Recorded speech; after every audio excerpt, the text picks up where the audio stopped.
Welcome to the Cheating Secrets channel.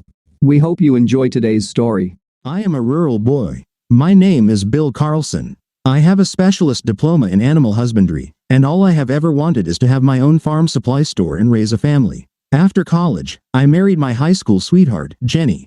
We grew up together, and she was the only girl I ever imagined myself living with. She was a pretty brunette, and she had a beautiful body, even after giving birth to 2 boys. I was proud that she was my wife, and I was willing to do anything for her. Jenny had one problem. She envied people who led a glamorous life. She read society columns in newspapers and subscribed to all the magazines that talked about beautiful people. When she went to the dentist, she read car magazines, and she was familiar with all the fashionable cars. She knew all the designers and was familiar with their clothing lines.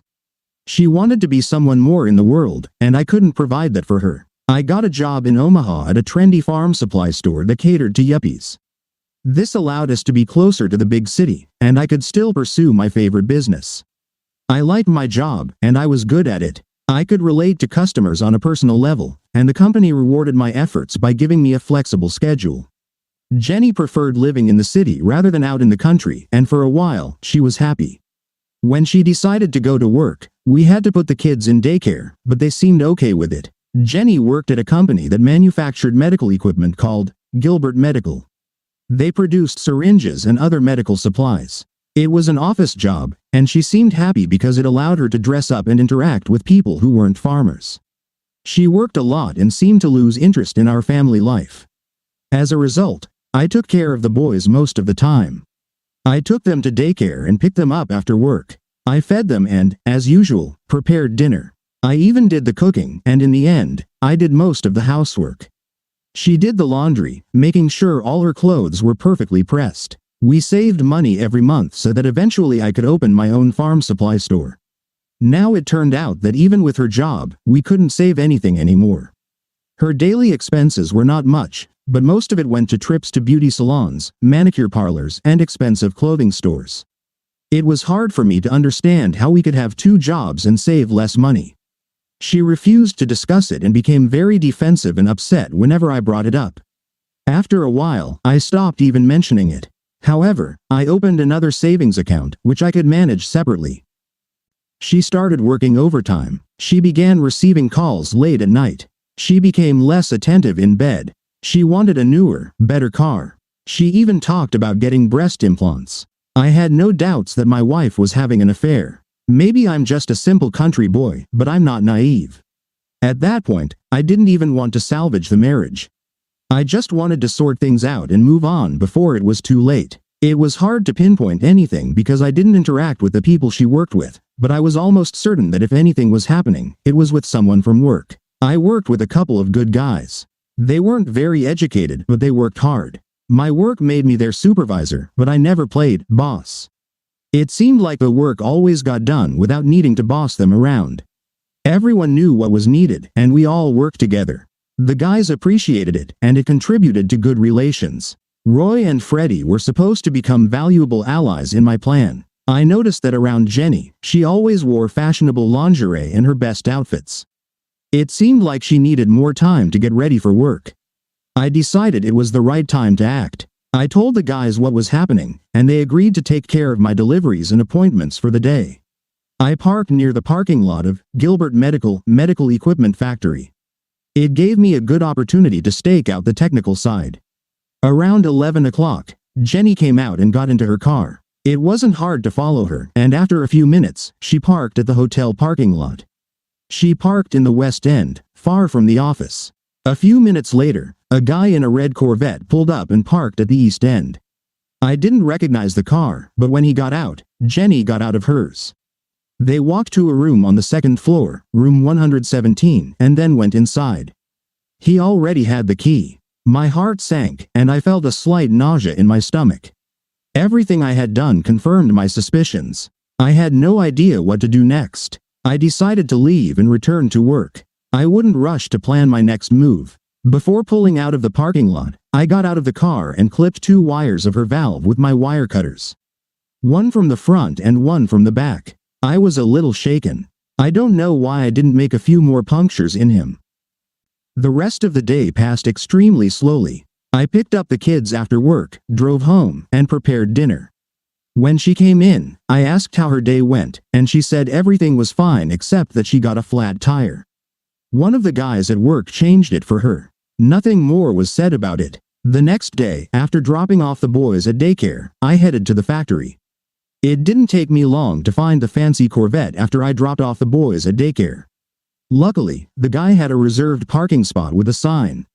I noted down, Ken Beauchamp, distribution manager. Roy's wife worked in HR at Gilbert Medical. By that evening, I knew everything there was to know about the good old Ken. The most important thing was that he was already married. He had been given a warning for sexual propositions to one of his colleagues, and he had some financial issues with his accounts. I got his address, phone number, cell phone number, and even his SSN, but I didn't know what to do with this information. He had been married for 8 years, and his wife's name was Amy. We worked well, and Roy, Freddie, and I found time to have a beer each before I had to pick up the kids. I still wasn't sure what I was going to do, but I was sure things would work out soon. I tried to stay calm and logical in this situation, but every day I was becoming more insane. From time to time, I caught myself silently crying. It hurt, and I felt like I couldn't fix myself. Living with Jenny was becoming increasingly difficult for me. I just wanted it to end. The next day, I got lucky again when I remembered that one of my best clients, Marge Gilbert, was the wife of the president of the medical company, Gilbert Medical. I had never met him, but Marge and I got along great. I was particularly friendly with Marge, trying to understand if I could use our relationship to my advantage, when Marge's daughter Cindy came by. Cindy was studying in her final year of veterinary school. Marge went inside to work, and Cindy and I talked for about an hour. I enjoyed spending time with her, and after I left, I felt a little guilty, but it quickly passed. During the weekend, I spent some time in the garage, doing some welding. I took a small piece of flat steel and attached 4 sharp tips to it. I made the tips out of dowels to ensure they were really solid and not flimsy. The plate was about 15 by 15 centimeters, and this was supposed to be my first step towards getting revenge for the harassment. I saw Marge again on Tuesday. I was a bit distracted while processing the order, and I just wasn't myself. It caught her attention. "Bill, what's wrong today? Why are you so gloomy?" "I have some personal problems, Marge. I'm sorry, I'm not good company today. Let's have some coffee, and you'll tell me about it." We entered the house and sat in the kitchen. It resembled an interior of a restaurant. Everything was made of non-rusting steel and granite. It looked like a magazine. I thought to myself that Jenny would like it. Marge placed the coffee on the table, leaned forward, and asked, "Well, what can you do to help me, Marge?" "Well, I don't know until you explain the problem to me." I really didn't want to talk to her about it, but eventually decided that maybe it could help. My wife, Janice, works at Gilbert Medical, and I think she's being coerced into having sex with one of her bosses, but I can't prove anything. Why do you think this is happening? Mainly, little things, but last week I caught them both together at a hotel. My wife doesn't know I know, and I don't know how to bring it up. I don't know if it's something she feels obligated to do, or if it's something she wants to do. Our family life has deteriorated to the point where she seems to not care about the kids or me. It seems like she's keeping it a secret, and that's what really worries me. Who's this guy? I think his name is Ken Beauchamp. I don't know if Janice works for him or if they work in different parts of the factory. I've never met him. Do you want me to see if I can help? I paused for a moment and lowered my head. If you think something can be done quietly, I'd be willing to try, but I don't want to make a fuss. Okay, let me handle this. We'll meet next Thursday with oatmeal delivery. I thanked her, and as I got up to leave, I asked, "Where's Cindy?" "She went back to school. She'll be home this weekend. Why don't you bring the boys over so she can meet them?" Wow, it turned out much better than I expected. I'm sure Janice won't have a problem letting me take the boys for a walk. These could be good weekends. The next morning it was pouring rain. Janice dressed up again for her special day, and I didn't say anything as I watched. After dropping the kids off at the daycare, I headed to work. The guys were ready to cover for me in the morning shift. Roy was going to use my truck, do my deliveries, and log them in the journal. I would initialize all the entries after I returned to work. Freddie brought his cousin's van to work, and I loaded the jack into it. We attached my steel plate to the jack's lift. We loaded up all the trucks, and after they left for their deliveries, I headed to the hotel. Just in time, Janice pulled up and parked in the same spot as before. Ken lagged behind her for a few moments and also parked in the same spot as before. After they entered the room, I gave them about 10 minutes to settle in. I removed the jack from the back of the van in the pouring rain and rolled it over to Ken's car. I slid the jack under the engine block and lifted it. It was only a few seconds before I heard a thunk as the nails punctured the oil pan. I tossed it to the ground and climbed into the backseat of the Corvette. A few seconds later, I heard the same thunks in the fuel tank. Oil and gasoline were leaking out. I brought the jack back to the van. All of this took less than a minute. I went down to Janice's car and again cut 2 valves with my bolt cutters. By then, I was ready to leave. I drove past Ken's car, flicked a lit cigarette out the window, and drove off. In the rearview mirror, I saw flames erupt, and a few seconds later, I heard an explosion as I pulled out of the parking lot. I felt better. Janice came home from work a little late. She didn't eat dinner and went straight to bed. I played with the boys for a while, bathed them, and put them to bed. That night I slept on the couch. Janice stayed in bed the next morning as I got the boys ready for daycare. We had breakfast and left. She never got up. She didn't say anything. Her car wasn't in the driveway. Around 9 a.m., after we loaded all the trucks, I was visited by Police Lieutenant John Fritz. He was a rather friendly guy. "Tell me about your work schedule yesterday," he said. "Just the usual deliveries, nothing special." "Why are you asking?" I replied. "Can you account for your whereabouts around noon?" I went into the office and grabbed the delivery logs from the previous day. I placed them in front of him. Each stop listed the location, delivered goods, unloading time, and my initials. He smiled and chuckled slightly. "This is quite a good log. Do you guys do this every day? Would you like to see the logs for the past month?" I offered. He shook his head negatively and smiled again. I wasn't sure if I should feel good or bad. "Don't you want to tell me what's going on?" I asked. It seemed like he didn't want to delve into details, but eventually, he opened up. "Yesterday, a car was damaged at the hotel in East Omaha, and we're trying to figure out if anyone knew anything about it." "What does this have to do with me?" "Well, the other car parked next to the damaged one had 2 valve stems cut. It belonged to your wife. We were curious if it was a coincidence or not. First of all, I don't know why my wife's car was at the hotel parking lot, and secondly, what does it have to do with the damaged car?" The damaged car belonged to an employee she worked with. Apparently, they had a lunch meeting with the company's clients at the hotel, and everything happened while they were having lunch. "Did you talk to the people they had lunch with?"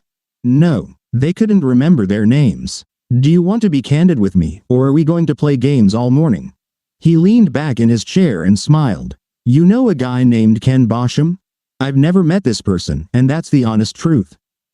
"I believe you." He smiled again. "I don't like getting involved in family disputes and hope I won't have to come back to you again. Here's my card. Give me a call if anything else happens. Okay?"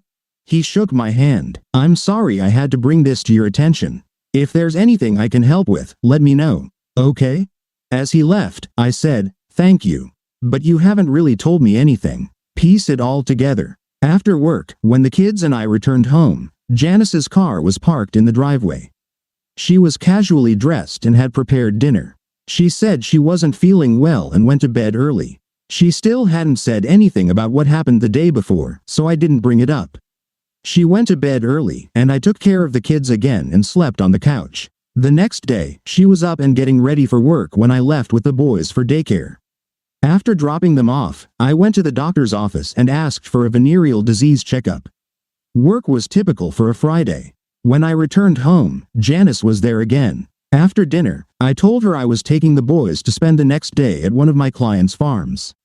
I asked her if she wanted to come along, fully expecting her to find a reason to decline. She said she needed to do some shopping, and I didn't insist. Whether it was shopping or a date, it didn't matter to me. The results were the same. Saturday with Cindy and the boys at the Gilbert's ranch went splendidly. We had a blast the entire day. Marge prepared an excellent lunch for everyone, and I didn't want it to end. Cindy adored the boys, and it seemed they liked her a lot too. Mr. Gilbert wasn't there, so I never got to meet him. Marge didn't mention anything about our previous conversation at all, and Cindy seemed unaware of it. I dreaded going back home, but eventually, we had to. Janice didn't even ask how our day went. She simply didn't care. The boys tried to tell her a few times about everything they did, but she ignored them.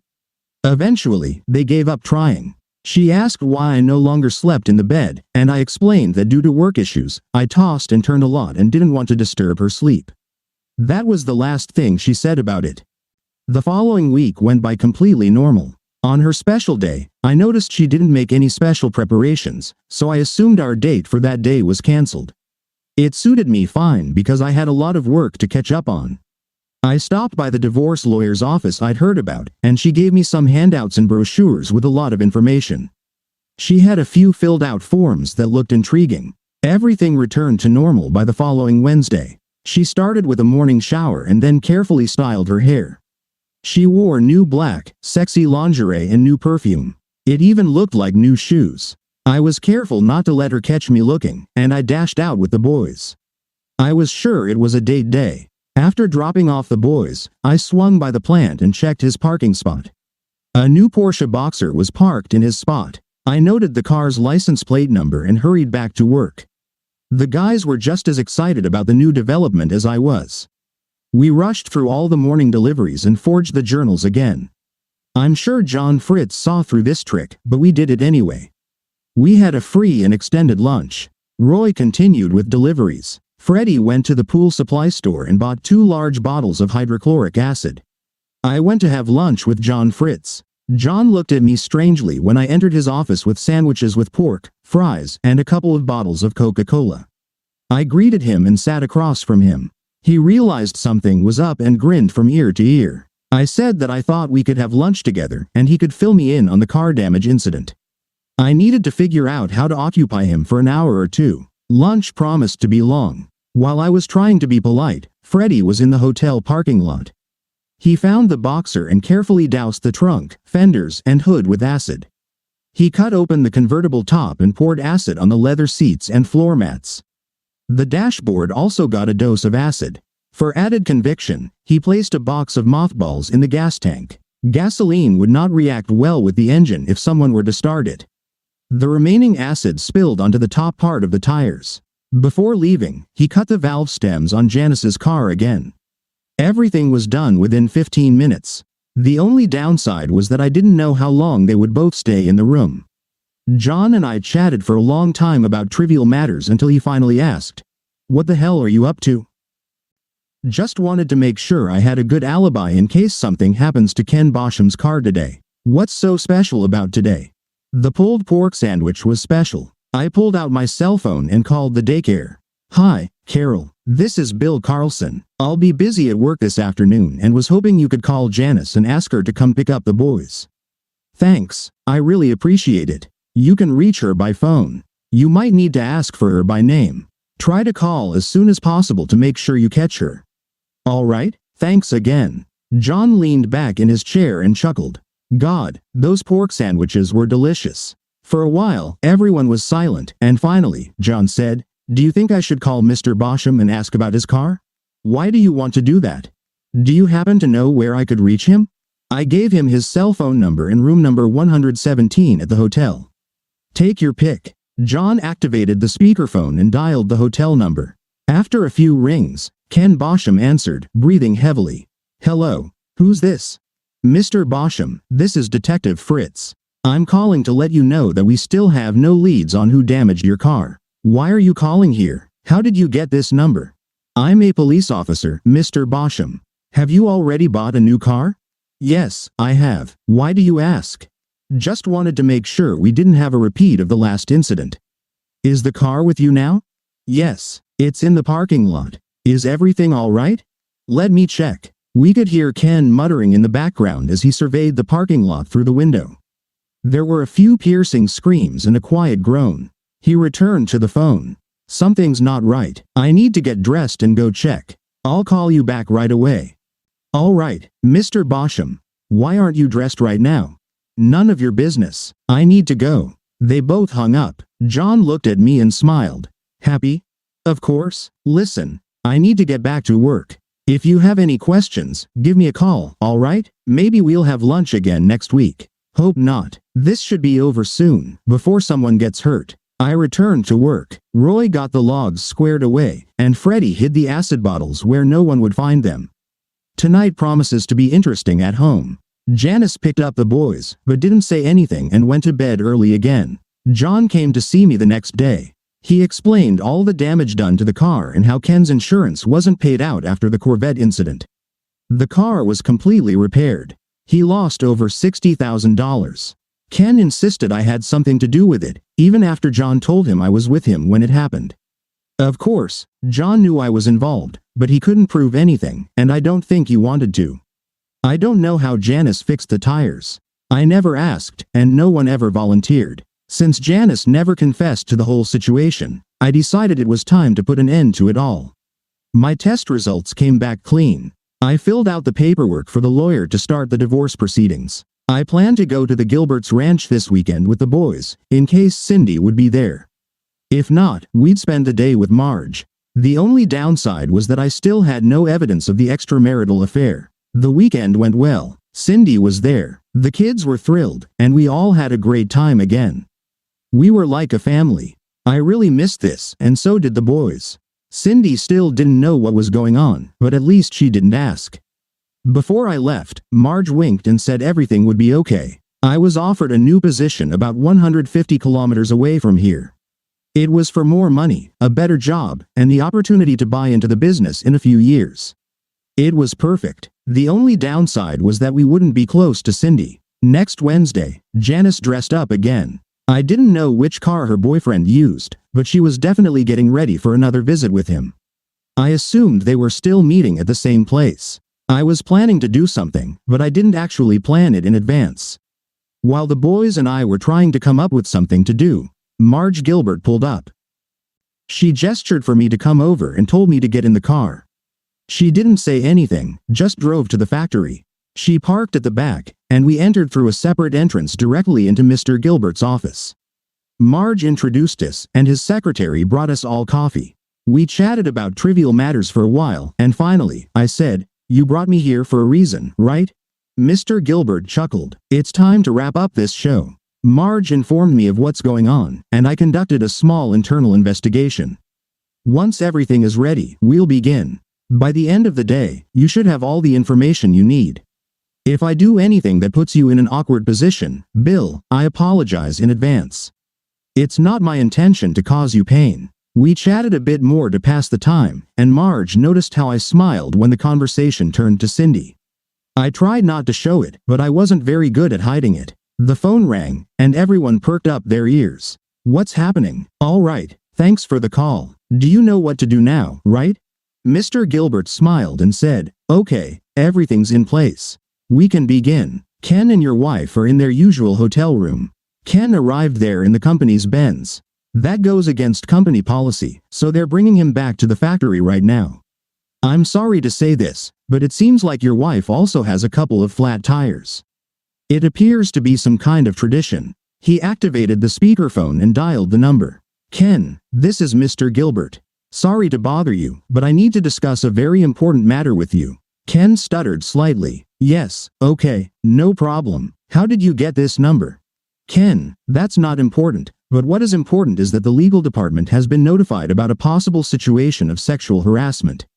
I need to get the right answers here, Ken, so listen carefully. Is there a female employee of the company with you right now?" There was a pause and some background conversation that we couldn't make out. "Yes, sir." "Ken, is she there of her own free will or because of any coercion or threats from your side?" "No, sir, absolutely not. There was no coercion whatsoever. She's here of her own free will. I didn't coerce her into anything." "So, the sex is consensual on both sides?" "Yes, sir, absolutely. It's all consensual." "That's great, Ken. Thank you. That's all I needed to hear to clear up this whole mess. I really appreciate your honesty in this delicate matter. We'll prepare a statement confirming this, and everything will be ready. Now, I also need to clarify this with the young lady. Please connect her, please." Again, there was a flurry of background noise that we couldn't make out. Finally, Janice appeared on the line. "Sir, how can I help you?" "Janice, did Mr. Beauchamp coerce you or threaten you in any way to go there with him?" No, sir. He didn't threaten me in any way. It's good to hear. So, the sex was consensual, and you weren't intimidated in any way. Is that correct? Again, there was a pause and a lot of muffled conversations. Janice appeared on the line again. Yes, sir, it was consensual. It's good to hear. When you and Ken return to the plant, we'll have statements ready for you to sign. Could you reconnect Ken, please? Sir, how did you know my name? Don't worry about that, Janice. It doesn't matter. After Ken returned to the phone, Mr. Gilbert instructed him to return to the plant so they could sign papers in the legal department. He hung up and smiled. Marge, why don't you take Bill out for lunch and come back in a couple of hours? By then, the lawyers should be finished, and we can all get our lives back on track. We had a great lunch. I struggled not to cry, but I just couldn't thank her enough. Eventually, she got me to agree that we would never discuss this topic or what was done ever again. She also made me promise not to say anything to Cindy about it at all. That was a good sign. I told Marge about my new job offer, and she was happy for me and the boys. After lunch, we returned to the plant, and I picked up notarized copies of Ken and Janice's statements. They both swore that they had consensual sex outside of marriage. The lawyers assured me that this was enough for my attorney to proceed with the divorce. Ken and Janice were both fired. Their personal belongings had been packed before they even arrived, and they were escorted out of the building. Unfortunately, neither of them had a car. Marge loaned me her car and said I could return it the next day. I delivered the documents to the lawyers. She made several copies of each for me. One set I intended to send to Ken's wife. I went to the bank and closed the accounts. I paid off all credit cards and canceled them. I called the gas, water, electric, and phone companies and arranged to have the utilities disconnected on Friday afternoon. I stopped by to see John Fritz and told him I had been a good boy. He laughed. I notified the landlord that I wouldn't be staying next month. I informed my workplace. They were happy for me but unhappy about my departure. Freddie drove with me to the Gilberts' ranch in my truck so I could return Marge's car. It was time to pick up the boys and head home. I was afraid to cross the threshold. Janice's car wasn't in the driveway. When we entered, she was sitting on the couch, crying. It was the first time she had shown any emotions at all.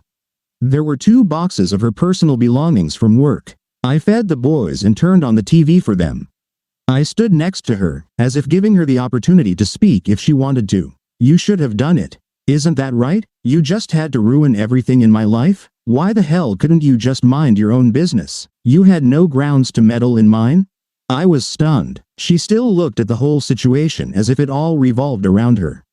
She didn't care about the kids or me at all. She didn't even think about Ken's wife, Amy. Our family, our life, and our plans. None of it meant anything to her. All she cared about was what she was doing at the moment.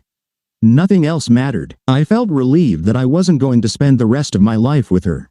I didn't say anything. I went upstairs and took a shower. Later, when I was getting the boys ready for bed, she walked into the bedroom and closed the door. The next day, I took the boys to work with me. I just made sure there were no loose ends and that Roy and Freddie could stick to the system I had set up. We went to a few stores and gathered moving boxes. I drove by the hotel. Janice's car wasn't there, so I figured she must have fixed it already.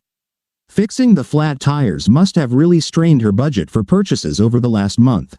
Janice wasn't home when we arrived. We only took clothes and toys. I left everything else there for Janice to dispose of. Of course, she didn't know that all the utilities would be shut off the next day. Damn, I was a sneaky bastard. As we pulled out of the driveway, Janice was parking.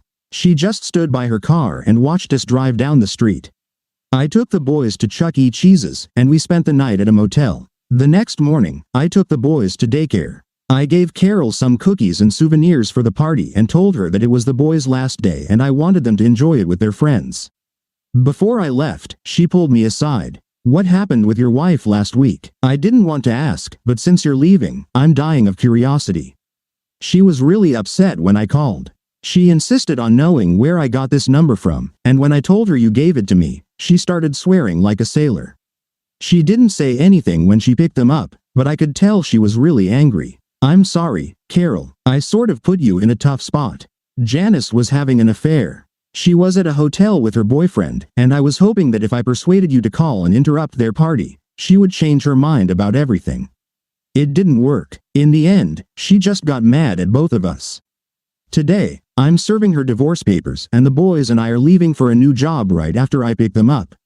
It was a cheap move on my part, and I apologize for dragging you into this. I went to my divorce lawyer. She had everything ready. I was picking up the kids, and Janice could have visitation rights whenever she wanted. It suited me because I didn't think they would interest her anyway. Everything else was divided evenly, but there wasn't much to discuss. There were no alimony payments, no child support, no cash settlements. I left her all the furniture, appliances, and other household items. I really didn't need them. She kept her car. I didn't want it because its tires were constantly deflating. All I needed to do was hand over the documents to Janice. If she doesn't contest it, everything will be finalized in 3 months. A notarized copy of Ken and Janice's statement was attached to the divorce papers. A small note in the margin, made by the lawyer, indicated that the statements would be kept confidential if all divorce terms were agreed upon. There were no questions. The car was parked in the driveway, so I was sure she was home. I sat in the driveway for a long time. I loved Janice. She was the only girl I had ever been close to. I thought our relationship was normal, and I never even considered that I wasn't giving her what she craved. She never directly let me know, and I was too dense to pick up on all the hints.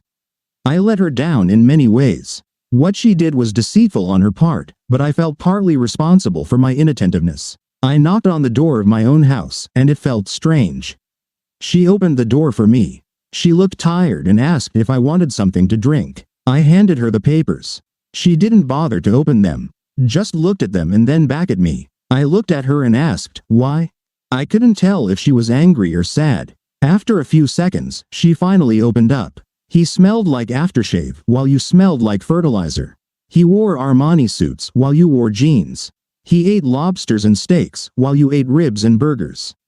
He wore a London fog coat while you wore Carhartt. He drove a fancy car while you drove a truck.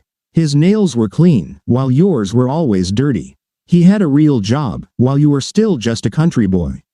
Is that enough for you? I could go on all day if you want. I hoped for a life that you couldn't give me. I'm sorry we got married, Bill. I married you for the wrong reasons. I should have known that you wouldn't or couldn't give me what I truly wanted. I saw you as a way to escape from my parents and didn't think far enough ahead. I sincerely regret that, but I can't change how I feel. I love my children, but I regret having them. I know it sounds terrible, but it seems I have no maternal instinct. I hoped that by finding someone who could fill the gaps in my dreams, I would feel fulfilled, but it only made me less satisfied with my current situation. I'm sorry I misled you. I'm sorry I was a bad mother to my children. I don't regret chasing my dreams and seeking something better. What about his wife? What about your husband? What about your children? What about your family?